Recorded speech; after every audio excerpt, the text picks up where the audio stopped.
mention this part, but we have to. Should I mention it? More exciting.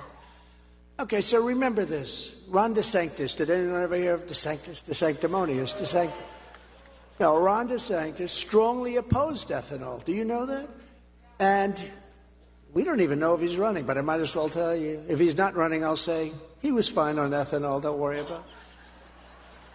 He strongly opposed ethanol and fought against it at every turn, and he's going to do that again because people that come out early for something, that's where they go. That's what it is. So, he may do something politically, but he was very, very bad on ethanol, and he fought it all the way, and he also fought against Social Security.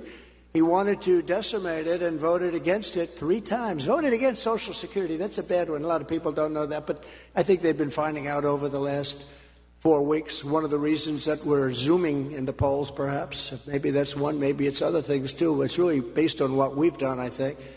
And on Social Security, while we're at it, he wanted the minimum retirement age to be lifted to people that are 70 years old, a substantial increase over what it is right now. That's a big increase. And he also voted to severely cut Medicare. I will not be cutting Medicare, and I will not be cutting Social Security. We're leaving the age where it is.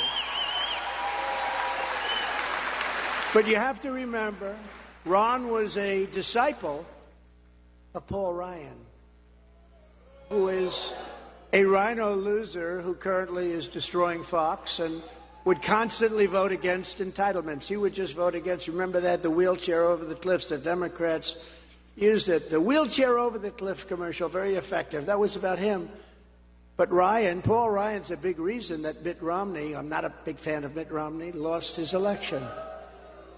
And to be honest with you, Ron reminds me a lot of Mitt Romney. So I don't think you're going to be doing so well here, but we're going to find out. But those are the facts. But I'm proud to say